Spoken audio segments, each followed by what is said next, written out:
Hello everybody. So today we are looking at compound interest. Okay, so looking at key skill 3. So compound interest is basically interest that is accrued over time and it's based on the previous answer that we get. So credit cards, they're an example that provide immediate access to money, okay, that you don't have the time. If used wisely, credit cards are very convenient and they are useful resources, but things that we need to consider when using things like credit is the current interest rate, okay, that maybe the bank are giving you, the interest-free period, okay, if you don't have to pay any interest for a certain amount of time, there will be a card fee, and sometimes the monthly repayment is also going to be required to have a minimum. So having a go at some questions that are related to this sort of content, we have been asked how much compound interest is charged on a loan of $500 at 8% per annum over a period of 2 years. So we have been given a principal amount, okay? We have been told a rate and we have been told a time. Now, remembering when we do simple interest, we're literally just timesing, and then dividing by 100. But with compound interest, it is a little bit different. So for this example here, the way that they've been broken it down is the first step is to take the amount of money that you have and times it by the rate. So 500 times by 8, which equals 4,000. Okay, the next step, okay, is to divide it by 100 because 8%, okay, we have to divide it by 100. So 4,000 divided by 100 is going to equal $40, okay. What we then do is we add that answer that we just got to our original loan amount. So the original amount was $500, okay, that's the amount of money that's being borrowed, so we need to add that answer to it. So 40 plus 500 equals 540. All right, we then multiply this 540 by the interest rate, okay, which was 8%, and that equals 4,320. The next step is to see how much it is going to be after the second year. So after the second year, we again have to divide it by 100 because of the rate. That is going to equal 43.2. And we then have to add this 43.2 to the 540 because we're adding it to what it was the previous year, the previous answer. So we then do 43.2 plus 540, and that gives us 583.2. Okay, we then have to calculate what the total interest charge was. Okay, so to calculate that, we need to subtract the initial loan from the total amount that we owe at the end. So we take that bigger number that we've calculated, okay, which is the 583.2, and we subtract our initial principal amount, okay, that we borrowed, which was 500, which means we ended up paying $83.20 in interest, okay. So, part B. Let's get rid of some of these scribbles, okay. Part B is looking at how much compound interest might be charged on a credit card of $300 at 8% per annum over a period of 55 days. So instead of looking at it over 2 years, we're looking at it over a certain time frame in days. Okay, so 55 days is the thing that has changed here. Okay, and how much interest total do I need to repay? So to do that, we start off very similarly. All right, we had our interest rate of 8 in a year, okay, per annum. There are 365 days, so we have to do 8 divided by 365, which gives us 0.02. What we then have to do is take that number and multiply it by the amount of money that is being borrowed, which is $300. So 0.02 multiplied by 300 is $6. Okay. We then take that $6 and we need to multiply it by how many days. The number of days that our loan is going for is 55. So 6 times 55 is 330. Because we are looking at interest rates, okay, again, we have to make sure that we divide this number by 100, okay, because we're turning that percentage into a decimal. That gives us $3.30. So we then take that $3.30 and we add it to the original amount. So our original amount that we are charging on that credit card is $300. So we do $3.30 plus 300. That gives us $303. And then to calculate the interest charge, okay, so the total interest is, again, we follow the same steps like we did before. We take the new amount minus what we started with, which means the interest charged is $3.30.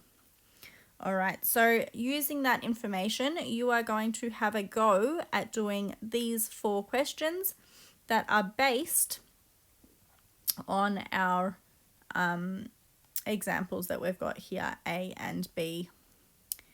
Alrighty, we're going to skip investigation 3. If you would like to have a go at it, you can. I'm just going to leave it there for a second for you to screenshot. Okay, and the second part. But we're going to move on now to looking at our next part. There's also a project, okay, which is in your textbooks. If you would like to have a go at that, you can. But for now, just in terms of time, we're going to be skipping those parts. All right, looking at something that we all have to pay is mobile phone bills. All right, so whether you have a prepaid credit or you have a contract, it's always going to be useful to know how much money you're spending on your phone bill. Okay, so this spread is going to show you how to calculate the cost of calls and text messages based on time and quantity. So how much time you might spend on the phone and how many texts you may send. So in this day and age, a lot of our plans sort of have unlimited calls, unlimited texts, but to figure out how much we are actually potentially paying, okay, depending on what our company charges us, that might vary. So this is looking at now our next key skill 4. So going through our examples, if a call costs 16 cents per minute, okay, and I use 300 minutes worth of calls, how much do I need to pay? So all you have to do is convert that 16 cents into a dollar. There are 100 cents in a dollar, so we do 16 divided by 100, which gives us 0.16. And we are talking for 300 minutes, so we need to multiply that value by 300 and we get $48. Okay, so that's how much it costs me if I talk for 300 minutes and it costs me 16 cents per minute. All right, next one. How much do you need to pay if you send 125 text messages and each text message costs 25 cents? So again, converting cents into dollars. Okay, we have 25 divided by 100, which gives us that 0.25. Okay, and we are sending 125 texts, so we multiply it by 125, and our answer is $31.25 to send 125 text messages at 25 cents each. All right, next one. How much does it cost?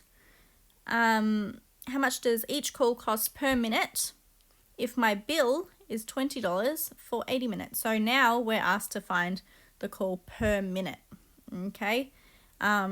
Whereas before we were told how much it's costing per minute and we're finding the total cost. So what we need to do is divide the total cost by the number of minutes used. So the total cost was 20. We are therefore going to divide it by 80, which means it costs 25 cents per minute. Okay, the next one.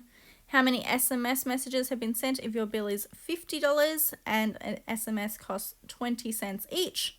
Again, you take the amount of money, which is 50, and you divide it by the amount that it costs per SMS, okay, which means we have sent 250 SMS messages. So using our example 1, 2, and 3, you are going to have a go at these questions here. So basically involving our division and multiplication skills. Okay, so if you're trying to find the overall amount of money that you need to pay at the end, more so you're going to be multiplying following example 1 and 2. But if you are looking at figuring out how many SMS messages or how much it costs per 1 minute, okay, then you are going to be using our worked example 3. So the PDF will be available to you. Again, investigation 4 we are not going to do, but if you would like to see an application process, you can more than well have a go at doing these questions here. Just pause the video and take a photo if you need to. All right, key skill 5, we are looking at taxable income. So all of the money that we earn, okay, we have to pay tax on a certain amount of it. So tax is usually taken out of your pay by your employer, so the person that's hired you, each time you are paid through what we call the pay as you earn system. Okay, so this is just done every fortnight if you get paid every fortnight. The employer pays the tax to the ATO for you, okay, so that you don't have to like take out your tax yourself and pay it. And then a taxable income is also different to your total income because it's allowable for some deductions, okay? Expenses that might be related to your work, you are allowed to subtract it, okay? And that sort of involves your tax return a little bit later. So the more allowable deductions you have, the lower your taxable income and therefore the lower amount of tax you will need to pay. So in terms of calculating this, we're going to go through 2 examples. So we need to calculate the taxable income for someone who incomes $15,000, okay, where $250 and $50 are allowable deductions. So the word deduct, okay, deduct means take away, okay, so we are looking at eventually take awaying that from the amount of money that we've earned. So if we look at all of our incomes, okay, we have $15,000 of income, $250 of income, $50 of income, and allowable deductions of $2,210. So these things here are our income and these things here are our deductions. So what you need to do is, first steps first, add up all of your incomes. So we've got 15,000, okay, we've got 250 and we've got 50. So we're going to add them up to give us 15,300. We then have to add up all of our deductions. So $2,000, $2,000, 210, 210. Add those to what we get, 2,210. And then we have to take away our deductions from our income. So 15,300 take away 2,210 is going to be 13,090. That is your taxable income figure. All right, so adding up your income, adding up your deductions, and then subtracting the 2 values. All right, next question, worked example number 2.